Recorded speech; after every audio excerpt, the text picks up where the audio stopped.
दोस्तों नमस्कार। आज का वीडियो बनाते हुए मुझे बहुत खुशी हो रही है और बहुत गर्व भी हो रहा है। अगर आप इस पूरे वीडियो को देखेंगे तो आपको भी बहुत खुशी होगी और गर्व महसूस होगा। आपको याद होगा जब H1B वीजा को लेकर अमेरिका ने प्रतिबंध लगाए थे और एक हिसाब से $1 लाख की डिमांड की थी कि हम वीजा तब देंगे जब आप $1 लाख दोगे। तब मैंने एक वीडियो बनाया था और ये कहा था, थैंक यू ट्रंप, भारत को चुनौती देने के लिए धन्यवाद। सबसे इंपॉर्टेंट बात क्या थी दोस्तों? तब मैंने ये कहा था कि हमारी जितनी बड़ी आईटी कंपनीज हैं, वो लेबर क्यों देती? वो सॉफ्टवेयर बना के दें, आपको जाना ही नहीं पड़ेगा। जिस कंपनी को अमेरिका में भारतीय सॉफ्टवेयर को एक्सेस करना है, जैसे हम लोग करते हैं, गूगल या माइक्रोसॉफ्ट यूज करते हैं, हम भारत में बैठ के सब्सक्राइब करते हैं और पूरी सर्विसेज यहां बैठे बैठे ले लेते हैं। यहाँ पे कोई अमेरिकन या गूगल का एम्प्लॉय आके हमको नहीं सिखा रहा होता या बता रहा होता। यही काम और यही कीर्तिमान भारत की एक छोटी कंपनी ने कर दिया। और सबसे मजे की बात दोस्तों, उस कंपनी ने अकेले दम पर Microsoft, Google, Salesforce, Tableau, Workday, QuickBook जैसी दुनिया की बड़ी कंपनियों को अकेले ही चुनौती दे दी। और मजे की बात, उनसे अच्छा सॉफ्टवेयर बनाया, उनसे सस्ता सॉफ्टवेयर बनाया, और सबसे बड़ी बात, पूर्ण तरह से स्वदेशी है। इस वीडियो को अंत तक देखिएगा और आपस में, दोस्तों में और परिवार में, फ्रेंड्स में शेयर करिए, ऑफिसेज में शेयर करिए। और मैं तो निवेदन करूंगा कि अगर आपको जोहो अपनाना है तो ये बहुत ही यूजर फ्रेंडली सॉफ्टवेयर भी। और सबसे बड़ी बात, आपका डेटा देश में रहेगा, आपका पैसा देश में रहेगा, और पूरी दुनिया से कहीं पे भी आप ट्रेवल भी कर रहे हैं तो आप उसको एक्सेस कर सकते हैं, अपने डेस्कटॉप पे, अपने लैपटॉप पे, यहां तक कि अपने मोबाइल। कमाल का प्रोडक्ट बनाया है, मैंने इस प्रोडक्ट को यूज किया है और मैं आपको ये बता सकता हूं, बहुत ही यूजर फ्रेंडली। और सबसे अच्छी बात, जो मैं अक्सर कहता रहा कि भारत सरकार भारतीय कंपनियों को क्यों प्रमोट नहीं कर रही है, अल्टीमेटली भारत सरकार को जागना पड़ा। और भारत सरकार के एजुकेशन मिनिस्टर धर्मेंद्र प्रधान जी ने यह कहा है कि मेरा मंत्रालय पूर्ण रूप से जोहो के सॉफ्टवेयर ही यूज करे। ये शुरुआत है। मेरा निवेदन है, प्रधानमंत्री जी को एक नोटिस इशू करना चाहिए, एक ऑर्डर इशू करना चाहिए कि किस तारीख तक सारे भारतीय मंत्रालय, राज्य सरकारें, पब्लिक सेक्टर यूनिट और जो भी भारतीय काबिलियत में विश्वास करता है, मुझे लगता है कि 26 जनवरी तक या अगले 15 अगस्त तक पूर्ण रूप से माइग्रेट कर जाए। देश का पैसा देश में रहेगा, देश का डेटा देश में रहेगा, और जो बार बार जो ट्रंप धमकी दे रहे हैं, हमें उसकी जरूरत ही नहीं पड़ेगी। यही चाइना ने किया है और यही भारत को करना पड़ेगा। चाइना ने तो दोस्तों डेडलाइन दे दी है कि 2027 तक कोई भी अमेरिकन या विदेशी हार्डवेयर और सॉफ्टवेयर चाइना की कोई भी सरकारी संस्था इस्तेमाल नहीं करेगी। हमने सॉफ्टवेयर में तो कदम बढ़ा दिए, उम्मीद है आने वाले दिनों में कुछ कंपनियां हार्डवेयर पे भी अच्छा काम करेंगी। इसीलिए आज इसकी मैं चर्चा कर रहा हूं, क्योंकि ये हमें जानना बहुत जरूरी है। क्यों ये भारत के लिए एक प्राइड मूवमेंट है? हम बात करते रहे टीसीएस की, एचसीएल की, इन्फोसिस की, विप्रो की, ये सब मजदूरी करते रहे। इन्होंने भारतीयों को बाहर भेजा एज ए मजदूर, वहां से पर आवर बेसिस पे जो मजदूरी मिली वो लिया, उससे अपना धंधा चलाया। उनको सिर्फ आवरली बेसिस पे पैसा मिलता है, नॉलेज का पैसा नहीं मिलता, याद रखिएगा। इस कंपनी ने नॉलेज को प्रोजेक्ट किया है, लेबर इन्होंने ना बाहर से ली है, ना आईआईटी से ली है, ना आईआईएम से ली है। इनके जितने भी कोडिंग सॉफ्टवेयर के बच्चे हैं, या जो मैं कहूं कि यूथ है जो इस कंपनी से जुड़ा हुआ है, वो गांव से उठाए गए बच्चे हैं। उनको इस कंपनी ने ट्रेन किया, अपने स्कूलों में ट्रेन किया, इन्होंने खुद उनको सिखाया, कोडिंग सिखाई और अपनी कंपनी में नौकरियां। कितना अच्छा लगता है ये सुन के कि एक गांव में इस कंपनी ने अपना हेडक्वार्टर खोला, वो भी तमिलनाडु के सदर्न स्टेट में, सदर्न पार्ट ऑफ तमिलनाडु। एक छोटे से गांव में इन्होंने अपना हेड ऑफिस बनाया, वहीं आसपास स्कूल बनाए, वहीं गांव के बच्चों को उठाया, आईटी की ट्रेनिंग दी, 10 लोगों से काम शुरू किया, आज 15,000 लोगों को रोजगार दिया। पूर्ण रूप से भारतीय और वर्ल्ड क्लास सॉफ्टवेयर बना। ये है काबिलियत। इसीलिए मैं कह रहा हूं कि Zoho is pride of India. TCS वगैरह ने मजदूरी करी, पैसा कमाया, वहां तक ठीक था, लेकिन देश को गौरवान्वित नहीं किया। इस बात को समझना होगा। इस कंपनी की खासियत क्या थी? ये टोटली आर&डी ओरिएंटेड कंपनी थी, ये labour oriented company. Global SaaS leader बन रही है आज दुनिया के, अगर मैं कहूं टॉप 10 कंपनीज में इसका नाम शामिल है। सास का मतलब होता है दोस्तों software as a service, not labour as a service, जो बाकी आईटी कंपनियां कर रही। 100% Indian, 100% independent, no foreign funding at all. कोई आईपीओ नहीं, कोई वेंचर कैपिटल नहीं, सिर्फ अपनी मेहनत और अपने दिमाग से कंपनी खड़ी की गई। It is among the top 10 global SaaS software as a service company competing with giants like Microsoft, Google, Salesforce, etc. और अगर आप इनका सॉफ्टवेयर देखेंगे, आप कहेंगे this is much better than most of them. Zoho is fully bootstrapped. It has never taken a single rupee or venture capital or a foreign investment. ये है कमाल। छोटी सी कंपनी ने छोटी सी गांव से शुरू करके दुनिया में झंडा गाड़ा। While most Indian startups depend on US or global funding, Zoho runs entirely on its own profit. अभी तक इन्होंने अपने दम पे काम किया है, और अगर आप इनका प्रॉफिट मार्जिन देखेंगे तो दोस्तों ये टीसीएस से, इन्फोसिस से, विप्रो से, एचसीएल से ज्यादा है, और यही कमाल की बात। This gives a complete freedom from Wall Street pressures or markets and allowing it to prioritize long-term goals, employee welfare and customer privacy. अब इनको तो ट्रंप की सुननी नहीं ना, कि हम ये कर देंगे, हम वो कर देंगे। आप कुछ नहीं बिगाड़ सकते, हमने आपसे चवन्नी भी नहीं। आप क्या हमें धमकी दो? यही है मेक इन इंडिया, यही चाहिए भारत को, कि ट्रंप साहब की कहानियां हमें ना सुननी है, ना हमें उनकी तरफ देखना। Zoho offers 55 integrated SaaS products including CRM, books, mail, people, click, project analytics, all made in India, और सारे के सारे बहुत सिंपल और effective tool. Every product is built, coded, hosted in India, showing that India can lead not just in IT services but in global product innovation. अब थोड़ा सा मैं कंपैरिजन कर देता हूं, क्योंकि हम लोग बार बार ये बोलते हैं कि हमारी आईटी सुपर पावर है।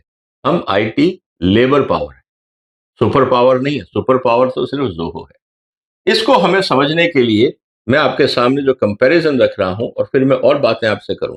बिजनेस मॉडल इन्होंने क्या किया? इन्होंने कहा कि साहब हम सॉफ्टवेयर बनाएंगे, क्लाउड बेस्ड सॉफ्टवेयर, और जैसे स्विस नाइफ होता है ना, एक ही चीज में सारे फीचर। यही कमाल है इस कंपनी। आप अगर छोटी कंपनी है, मजे की बात देखिए, अगर आप छोटी हैं, 25 लाख तक अगर आपका टर्नओवर है, आप छोटी दुकान है, कंपनी है, आपके लिए सब फ्री ऑलमोस्ट। ये भी कमाल है। आपको माइक्रोसॉफ्ट कुछ फ्री नहीं देता, वो सिर्फ आपको बेसिक फीचर देता। लेकिन इस कंपनी ने स्टार्टअप्स के लिए, छोटे दुकानदारों के लिए, एमएसएमई के लिए सारे सॉफ्टवेयर फ्री कर दिए। ये है कमाल इस कंपनी। दूसरी तरफ टीसीएस विप्रो ने क्या किया? ये सिर्फ लेबर देते रहे आईटी सर्विसेज के नाम पे। सर्विस का मतलब यहां लेबर है और कुछ नहीं है। हम अपने आदमी भेजेंगे, वो आपके हिसाब से कोडिंग करेंगे, जैसा आप चाहेंगे वैसा करेंगे। मतलब हम कॉन्ट्रैक्टर हैं। आर्किटेक्ट कोई और है, इंजीनियर कोई और है, डिजाइनर कोई और है, फंडिंग एजेंसी कोई और है। हम तो सिर्फ लेबर प्रोवाइडर। ये है भारतीय आईटी कंपनियों का आज तक का मॉडल। इन्होंने क्या किया? Ready to use software products, अपनी तरफ से इन्होंने जो प्रोडक्ट बनाए वो उन्होंने दिए। और जो छोटी कंपनियों के लिए प्रोडक्ट, जैसे मैंने आपको कहा कि एक ही प्लेटफॉर्म पे आपको 10 जगह डाउनलोडिंग नहीं करना है, उसी में फीचर टॉपअप होता रहता। और जहां तक बड़ी कंपनियों का काम है, इन्होंने दूसरों के हिसाब से, जैसे बाकी विदेशी कंपनियों ने इनको कहा कि साहब आप हमारे हिसाब से मजदूरी करो, तो हमारी बड़ी कंपनियां मजदूरी ही करती रही। अगर हम बात देखें टारगेट कस्टमर, इन्होंने क्या किया? इन्होंने ये कहा कि साहब हम जितने छोटे कंपनीज हैं जिनको अफोर्डेबल और वर्ल्ड क्लास सॉफ्टवेयर चाहिए, हम उनको दें। आप देते रहिए बड़े बड़े सॉफ्टवेयर बड़ी कंपनियों को महंगे दाम पे, हम छोटी कंपनियों को अच्छे सॉफ्टवेयर देंगे। साथ ही उनका यह कहना था कि भाई जो प्राइमरी सब्सक्रिप्शन है, ये आपको बंडल्ड सॉफ्टवेयर में आपने एक फीचर ले लिया, सारी चीजें आपको उसमें फीचर में मिल जाएगी। यहां पे जो काम हुआ है इस बड़ी कंपनियों ने, जो टीसीएस वगैरह ने किया, ये आवरली बेसिस पे इन्होंने मजदूरी ली है। और ये बड़ी कंपनियों के चक्कर में रहे कि हम उनको बड़ी कंपनियों के लिए सॉफ्टवेयर बनाएंगे और काम करेंगे। ये मॉडल रहा हमारी बाकी आईटी कंपनीज का। अब हम थोड़ा सा एक कंपैरिजन और कर लेते हैं कि क्या बहुत टाइम लगा। कहने को ये सबसे यंग कंपनी है, 1996 में फॉर्म हुई। टीसीएस हुई 68 में, इन्फोसिस हुई 81 में, विप्रो हुई 1945 में। उस समय आईटी नहीं था, ये एडिबल ऑयल कंपनी हुआ करती थी। लेकिन इन्होंने कोई इनोवेशन नहीं किया, जबकि इस छोटी यंग कंपनी ने इनोवेशन किया और ये सिर्फ आउटसोर्सिंग और लेबर सर्विसेज देते रहे। रेवेन्यू बेस्ड, सब्सक्रिप्शन बेस्ड है, इनका क्लाइंट बेस्ड है। इनकी ग्रोथ एक्सपोनेंशियल है। One product can serve millions. एक प्रोडक्ट है, जितने लोग सब्सक्राइब करेंगे सब रेवेन्यू दें। और यही कमाल है टेक्नोलॉजी। यहां पे लीनियर है, जितने मजदूर आप भेजोगे उतना पैसा मिलेगा। अब बताइए कौन सा मॉडल अच्छा हुआ। ये मॉडल जो है स्केलेबिलिटी का, ये गूगल और माइक्रोसॉफ्ट यूज कर रहे हैं, इसीलिए आज वो बिलियंस ऑफ डॉलर की कंपनी बनी। दूसरी तरफ जो हमारी आईटी कंपनी है, पिछले 40-50 साल से मजदूरी ही करती रही और इसीलिए हर बार उनके ऊपर प्रेशर रहता है कि इस बार कितने मजदूर भेजे ताकि हमारा आमदनी बढ़े। और अब ट्रंप ने कह दिया कि जो आप मजदूर भेजोगे पर मजदूर पे हमें $1 लाख हम ऊपर से लेंगे और H1B वीजा। अब सवाल इस बात का है कि मॉडल कौन सा अच्छा था। ये बड़ी कंपनियां होके भी कुछ नहीं कर पाई, इस छोटी कंपनी ने कमाल कर। Core market MSME, startups, enterprises world wide, इनकी सिर्फ लार्ज स्केल कंपनियां और गवर्नमेंट रही। मतलब जो मजदूरी दे सके, अच्छे दाम दे सके, हम उसी के लिए काम करेंगे। इनको बाकी डेवलपमेंट से कोई लेना देना नहीं था। 100% इंडियन ओन बूटस्ट्रैप। इस हर कंपनी में, टीसीएस में और बाकी कंपनियों में हम एफडीआई का इंतजार करते रहे, फॉरेन इन्वेस्टमेंट का लेते रहे कि अगर आज हम कमा भी रहे हैं, मजे की बात देखिए, अगर आज हम कमा रहे हैं टीसीएस, इन्फोसिस वगैरह में, उसमें आधे ज्यादा प्रॉफिट तो वापस अमेरिकन इन्वेस्टर ले लेते, तो भारत को क्या मिला? इस बात को हमें समझना है। यहाँ पे 100% जो प्रॉफिट है ना, वो भारतीय है। और जब प्रॉफिट आता है तो भारत सरकार को टैक्स भी मिलता है। जब ये कंपनी अपने एम्प्लॉयज के वेलफेयर पे, डिविडेंड नहीं देती किसी को, लेकिन अपने एम्प्लॉयज के वेलफेयर पे, रूरल डेवलपमेंट पे, बच्चों के एजुकेशन में पैसा लगा रही है, जिसको आप सीएसआर के नाम पे जो बाकी बड़ी कंपनियां वो खाना पूरी करती हैं, ये एक्चुअली सीएसआर के साथ साथ स्किल डेवलप कर रही हैं और ब्रांड बिल्डिंग कर रही हैं। इंटरप्रिटेशन करने की इसलिए जरूरत है क्योंकि हम ये कह रहे हैं कि आईटी रेवोल्यूशन तो दोस्तों अब शुरू हुआ है। अभी तक हम आईटी लेबर रेवोल्यूशन देते हैं, लेकिन अब शुरुआत की है जोहर। थोड़ा सा फाइनेंशियल देख लेते हैं ताकि आपको और अच्छा लगेगा। ये कंपनी की सबसे अच्छी बात क्या है? टर्नओवर छोटा है, करीब $1 बिलियन से ऊपर है थोड़ा सा। लेकिन मजे की बात क्या है? 100% ओन। ये 2 लाख करोड़ है, यहाँ पे 1.5 लाख करोड़ है, यहाँ करीब 1 लाख करोड़।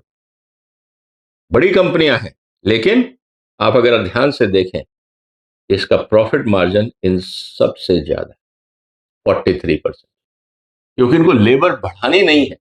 सेम सॉफ्टवेयर जितना बिकेगा, अगर ये सॉफ्टवेयर अच्छा नहीं होता तो आज दुनिया में इतने लोग अपना रहे नहीं होते, इतना रेवेन्यू नहीं होता इस कंपनी का। तो इसका मतलब ये है कि भारत की कंपनी का सॉफ्टवेयर दुनिया के हर देश में बिक रहा है, और यही खासियत है इस देश की। डेट नील है, क्योंकि जब किसी से पैसा लिया ही नहीं, उधार लिया ही नहीं, तो डेट कहां से आएगा? एक्सटर्नल फंडिंग जीरो, ये खासियत है, बाकी सब ने लिया। मार्केट डिपेंडेंसी, ग्लोबल यूजर है, और इन कंपनियों ने अपने आप को अमेरिका और यूरोप के भरोसे छोड़ दिया, क्योंकि जहां मजदूरी के ज्यादा पैसे मिलेंगे वहीं तो जाएंगे। और यही तो प्रॉब्लम अब ट्रंप ने कर दी है कि आप हमारे यहां आते हो, कमा के चले जाते हो, हमें क्या मिलता है? हमारे यहां से तो आप पैसा लेके चले जाते हो और हमारे बच्चों को जॉब नहीं मिलता। इसका मतलब यह है, देखो, अगर हम ध्यान से देखें तो दोस्तों, profit of Zoho is far superior and completely self funded, no need of foreign funding for this $1 billion company. और ये तो शुरुआत है। जिस दिन भारत के लोगों ने और दुनिया के बाकी देशों ने इस कंपनी के सॉफ्टवेयर को अपना लिया, ये प्रॉफिट मल्टीप्लाई होगा। अब आप सोचिए कि अगला $1 बिलियन जब आएगा, तो इस कंपनी को कोई नया इन्वेस्टमेंट तो करना नहीं, सिर्फ मेंटेनेंस की कॉस्ट है, सर्वर्स की कॉस्ट। इस कंपनी का प्रॉफिट कई गुना बढ़ेगा। और यही खासियत है इस बिजनेस मॉडल की। दूसरी बात, इस कंपनी ने पूर्ण रूप से R&D पे फोकस किया। अगर हम ध्यान से देखें, core business every product is in house, जबकि ये जितनी बड़ी कंपनियां हैं ये सब क्लाइंट ड्रिवन है। क्लाइंट ने बोला ऐसे बनाओ तो ऐसे बना देंगे सर। ये सिर्फ कॉन्ट्रैक्टर के रूप में काम करते रहे, अपना दिमाग नहीं लगाए। गाइड कोई और करता था, लेबर हमारी कंपनियां करती। पूरी की तरह से प्रोप्राइटरी प्रोडक्ट है, सारे के सारे इनके अपने प्रोडक्ट हैं, IPR इनका है तो कोई कॉपी नहीं कर सकता। जबकि बाकी जितनी कंपनियां हैं उन्होंने छोटे छोटे कुछ सॉफ्टवेयर बनाए हैं बैंकिंग वगैरह के, और वो इस्तेमाल हो रहे हैं। कल को ये कंपनी बैंकिंग के साथ बाकी सॉफ्टवेयर भी बना देगी तो बैंक अगर यहाँ स्विच होता है तो पूरा स्विच इस कंपनी से मिल जाएगा।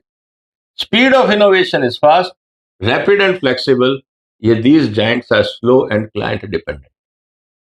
यही कमजोरी रही भारतीय IT इंडस्ट्री की। ग्लोबल कॉम्पिटेंसी, अगर हम कॉम्पिटिटिवनेस की बात करें तो किससे ये कॉम्पीट कर रहे हैं? ये कॉम्पीट कर रहे हैं गूगल, माइक्रोसॉफ्ट, सेल्सफोर्स, जो बड़े ब्रांड हैं उनसे। और हमारी ये कंपनियां किनसे कॉम्पीट कर रही हैं? जो अमेरिका की कंपनियों ने भारत में बेस बनाया है और यहां इंडियन IT कंपनीज को लेबर के रूप में वापस प्रोवाइड किया है। IBM, कोजेंट, एसेंचर, ये सब लेबर प्रोवाइडर। इस बात को समझना होगा, इनके अपने भी कोई सॉफ्टवेयर नहीं। इसीलिए इस बात को समझना होगा। अगर हम ध्यान से देखें तो जोहो का जो CRM है वो सेल्सफोर्स से कम्पीट कर रहा है, मेल जो है वो गूगल से कर रहा है, बुक्स जो है क्विक से कर रहा है, HR जो है वो वर्कडे से कर रहा है, एनालिटिक्स में टेबलेव से कर रहा है, और जो ऑफिस स्यूट है वो तो माइक्रोसॉफ्ट और गूगल वर्कस्पेस से कर ही रहा है। अब थोड़ा सा हम इसका ग्लोबल फुटप्रिंट देखते हैं। चेन्नई में अब इन्होंने अपना हेड ऑफिस शिफ्ट किया है। पहले ये एक चेन्नई के गांव में कंपनी ऑपरेट करती थी, और जितनी बड़ी कंपनियां ये बड़े शहरों में है। ग्लोबल यूजर्स हैं करीब 100 मिलियन इन 150 कंट्री। इसका मतलब इस कंपनी के प्रोडक्ट्स को दुनिया में रिकॉग्निशन मिल गया है। 150 देशों में अगर लोग इस्तेमाल कर रहे हैं ना दोस्तों, अब ये ग्रोथ बहुत तेजी से हो। इनके जितने भी हैं जो हमारी लेबर प्रोवाइडिंग कंपनी है, सिर्फ US और EU में कर रही है क्योंकि वहां पे लेबर रेट अच्छा है। R&D सेंटर इन्होंने फोकस किया। इन्होंने ऑफशोर डिलीवरी सेंटर किया कि भाई हम आपको यहां से सॉफ्टवेयर डेवलप करके भेजते रहे, आपके वहां बैठने की ज्यादा जरूरत नहीं होगी, सस्ता लेबर यहां पड़ेगा, रेट वहां के लेंगे। कहने का मतलब है कि अगर भारत में $4 दे रहे हैं और वहां से $30 पर आवर ले रहे हैं, तो यही भारत का मजदूरी का मॉडल रहा, और इसी पे कंपनियों ने प्रॉफिट कमाया। यहां पे इन्होंने R&D और इनोवेशन करके प्रोडक्ट बनाया है, और आप देख लीजिए margin 43%। Indian company selling globally, Indian company serving globally. Service और सेलिंग में फर्क, और यही बात हमें समझनी होगी। जहां तक बात है लोगों की, जैसा मैंने कहा कि 15,000 लोग इन्होंने तैयार किए। इनके पास 6 लाख, 3.5 लाख, 2.5 लाख लोग हैं, क्योंकि इनका बिजनेस मॉडल जो बड़ी कंपनियों का है वो मजदूरी पे। तो जितने ज्यादा मजदूर उतनी ज्यादा इनकम, तो इनकी मजबूरी है ज्यादा लोग हायर करना। जोहो की वो मजबूरी नहीं। जोहो को प्रोडक्ट डेवलप करना है, एक प्रोडक्ट पूरी दुनिया में बिकेगा। उनको सिर्फ हार्डवेयर की कैपेसिटी बिल्ड करनी है, क्योंकि सॉफ्टवेयर तो स्टेबलाइज हो ही गया। अगर आज 1 लाख आदमी एक्सेस करता है और कल को 10 लाख करेगा, तो इनको अपने सॉफ्टवेयर सर्वर्स की विड्थ बढ़ानी है, सॉफ्टवेयर तो वही रहे। Hiring focus skill based, not degree based, ये बहुत बड़ी बात। ITech, IIT, IIMs, BTech, MTech in IT, इनको जोहो को फर्क नहीं पड़ता। इन्होंने गांव से बच्चों को उठाया है, तैयार किया है और सॉफ्टवेयर बनाया। यहाँ पे डिग्री फोकस्ड है और ट्रेडिशनल रिक्रूटमेंट पॉलिसी। आप बड़ी कंपनी से, बड़े स्कूल से आ जाइए। जोहो ने ऐसा नहीं किया। इन्होंने अपने स्कूल ऑफ लर्निंग बनाए, कॉलेज की जरूरत ही नहीं, क्योंकि इन्होंने अपने हिसाब से बच्चों को तैयार किया और अपनी कंपनी में रखा।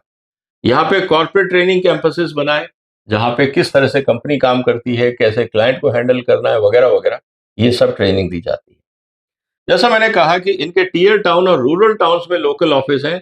जो तनकाशी, ये जो गांव है, यहाँ पे इनका हेडक्वार्टर था। जब अब इन्होंने इसको चेन्नई शिफ्ट किया है ताकि लॉजिस्टिकली ये कन्वीनियंट रहे, क्योंकि तनकाशी से मान लीजिए कि इनके मैनेजर्स को ट्रैवल करना है तो बहुत मुश्किल हो जाती थी, इसीलिए। लेकिन डेवलपमेंट सेंटर आज भी इनके वहीं है। ये कंपनियों ने क्योंकि हाई फ्लाइंग डिग्री कॉलेज वाले बच्चों को हायर किया था, तो गांव में तो खोल नहीं सकते, कोई बच्चा गांव नहीं जाएगा पढ़ा लिखा।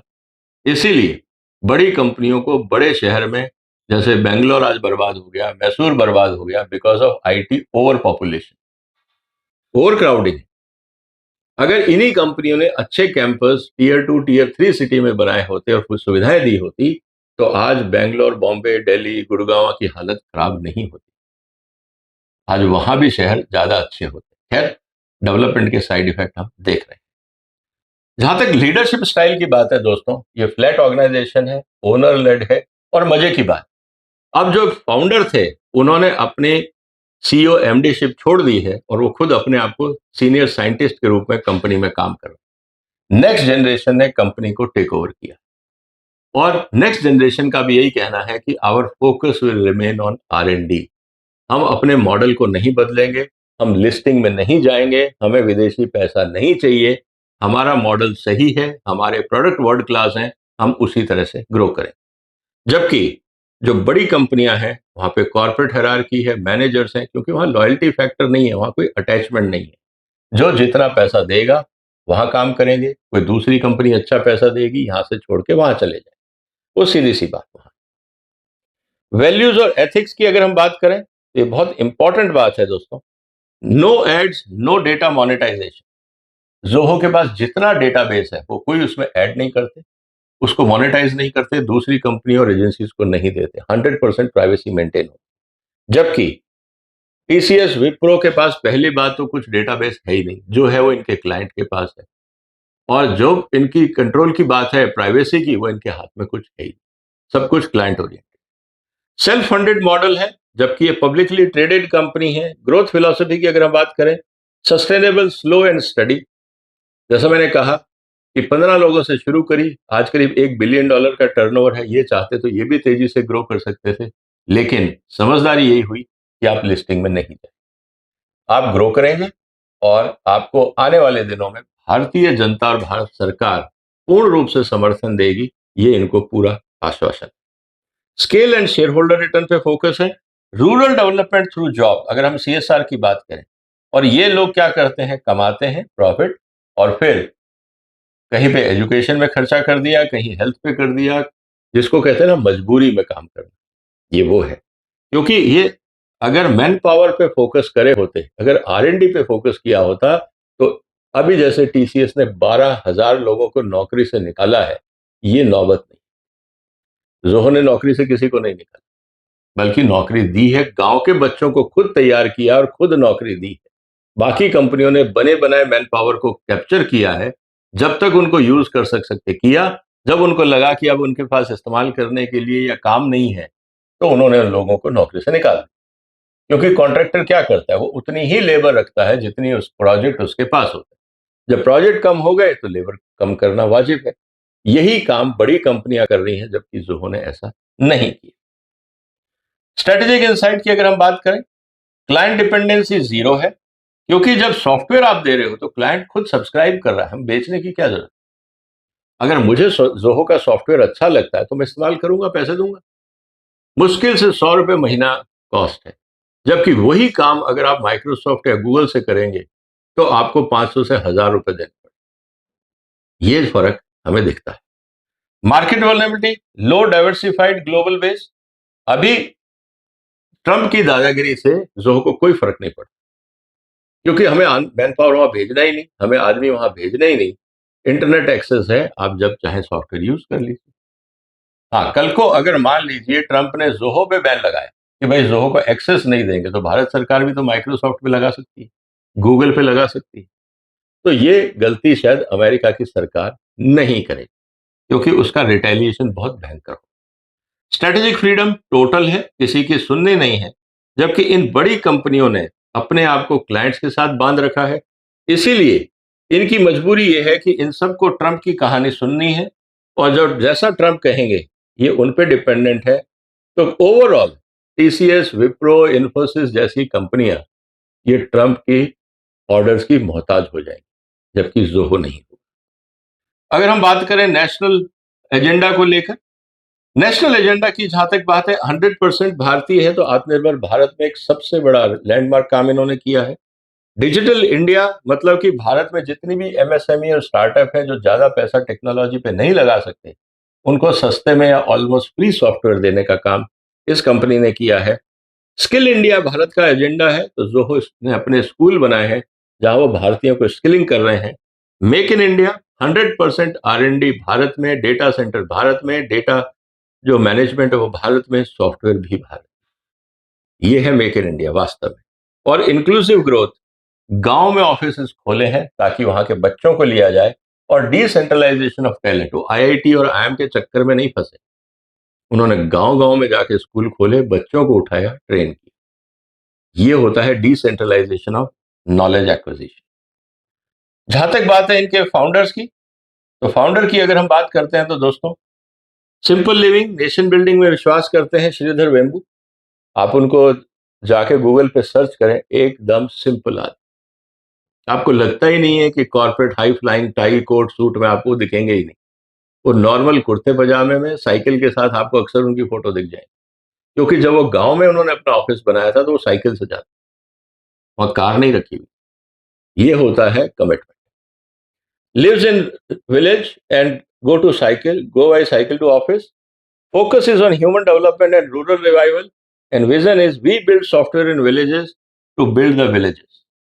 सारा पैसा जो आ रहा है वो गांव के बच्चों की मेहनत से आ रहा है, पैसा उस गांव की कंपनी में जा रहा है, और वही पैसा जो कंपनी कमा रही है वो उन्हीं गांव में इन्वेस्ट कर रही है, बच्चों के डेवलपमेंट में और गांव के डेवलपमेंट। एक आइडियल रोल मॉडल उन्होंने खड़ा किया। जबकि बड़ी कंपनियों का कॉर्पोरेट गवर्नेंस मॉडल है, शेयर होल्डिंग को लेकर है, सिटी बेस्ड कॉर्पोरेट लीडरशिप है, कॉर्पोरेट ग्रोथ पे फोकस है, और digital transformation and global client, इनका काम है सिर्फ विदेश में क्लाइंट भेजना, मतलब मजदूर भेजना, पैसा इकट्ठा करना, शेयर होल्डर्स का पैसा देना, और पूरा फोकस है वैल्यूएशन को लेकर, स्टॉक मार्केट में वैल्यूएशन क्या हुआ। बेसिक सॉफ्टवेयर इन्होंने बाहर से इस्तेमाल किए, सब कुछ बाहर का किया, और इसीलिए इन पे आज ट्रंप का दबाव भी। अगर हम वर्डिक्ट की बात करें दोस्तों, तो वर्डिक्ट बहुत सिंपल है।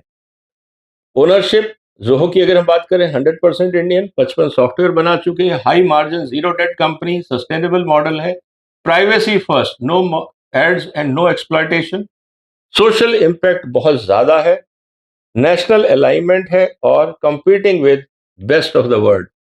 और अगर मैं आपके सामने कंपैरिजन रख दूं जिसको आपको देखना चाहिए, गूगल मेल जैसे आप इस्तेमाल करते हैं, आउटलुक करते हैं, इनका भी मेल है, ऑफिस स्वीट भी है, जो राइटर शीट शो आपका पावर पॉइंट है। इसी तरह से फ्री स्टोरेज ये भी देते हैं, जितना माइक्रोसॉफ्ट दे रहा है इतना ये भी दे रहे हैं। वीडियो कॉन्फ्रेंसिंग, इसमें आप 60 मिनट तक 100 लोग, जो ये गूगल दे रहा है, जो बाकी दे रहे हैं, सबके साथ इन्होंने उस फीचर्स को मैच कर दिया है। कैलेंडर की जहां तक बात है, ये भी बहुत यूजफुल कैलेंडर है, मैंने जिसको यूज किया है। तो Zoho calendar, Google calendar, outlook calendar सब है। सीआरएम फ्री फॉर 3 यूजर्स, जबकि गूगल और माइक्रोसॉफ्ट ये पेड वर्जन देते हैं, ये फ्री नहीं देते। फाइनेंस टूल्स, इनवॉइसिंग वगैरह छोटी कंपनियों के लिए 25 लाख तक अगर आपका टर्नओवर है तो फ्री है, लेकिन इस तरह का कोई टूल माइक्रोसॉफ्ट और गूगल नहीं देते। जहां तक बात है एआई की, इन्होंने अपना एआई सिस्टम बिल्ड किया है दोस्तों। इसमें ज्यादातर इन्होंने अपने एआई को इंटीग्रेट कर दिया है, इस बात को भी हम देखते हैं, जबकि बाकी जगह भी एआई इंटीग्रेटेड है। मोबाइल ऑप्शन जरूर है। इन्होंने जो कहा है कि भाई जो ऑनबोर्डिंग है स्मॉल और इंडिविजुअल लोग हैं उनके लिए फ्री है, जैसे बाकी उन्होंने कर रखा है, लेकिन इसके फीचर ज्यादा है बाकियों से। एड यहाँ पे नहीं आता है, जबकि गूगल और आउटलुक में इन्होंने कमाने के लिए सब्सक्रिप्शन तो लिया नहीं है, लेकिन उसमें ऐड डालने शुरू कर दिए हैं ताकि ये कमा सकें, इन्होंने वो भी नहीं किया है। अब किसके लिए यूजफुल है? Best for freelancer, students, personal use, small businesses, startups, compatibility with other option. अगर आपके पास ऑलरेडी माइक्रोसॉफ्ट की फाइलें हैं या गूगल की फाइलें, आप आसानी से इंपोर्ट कर सकते हैं, कोई दिक्कत नहीं आती। जबकि इन्होंने बहुत लिमिटेड एक्सेस दिया है स्टूडेंट्स को और पर्सनल यूज को, और माइक्रोसॉफ्ट ने भी बहुत ही लिमिटेड एक्सेस दिया है, क्योंकि बिजनेस चाहे एमएसएमई है चाहे कुछ है, ये उसको फ्री नहीं देते। अब सबसे इंपॉर्टेंट बात क्या आती है? सबसे इंपॉर्टेंट बात यह है कि दोस्तों, कुल मिला के जोहो ने वो किया है जो भारत को चाहिए। इसीलिए मैं कह रहा हूं कि भारत के लिए बहुत इंपॉर्टेंट डेवलपमेंट ये है। और जो जोहो है, ultimately that is pride of India. उम्मीद है जो बड़ी कंपनियां हैं, टीसीएस, इन्फोसिस, एचसीएल जैसी बड़ी कंपनियां हैं, वो भी सॉफ्टवेयर डेवलप करेंगी और दुनिया को भारत से सॉफ्टवेयर देंगी, ना कि लेबर देंगी। आपको क्या लगता है दोस्तों? आपको कैसा लगा इस जोहो ने जो काम किया है इस पे? जो भी आपके विचार हो कमेंट बॉक्स में लिखिए।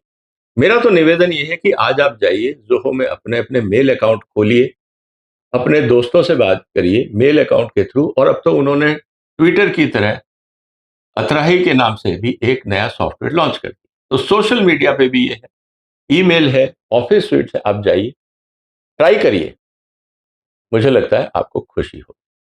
इस वीडियो को शेयर करिए, इस चैनल को सपोर्ट करिए, सब्सक्राइब करिए। फिर मुलाकात होगी एक और महत्वपूर्ण मुद्दे के साथ। तब तक अपना ध्यान रखिएगा। फिलहाल वंदे मातरम।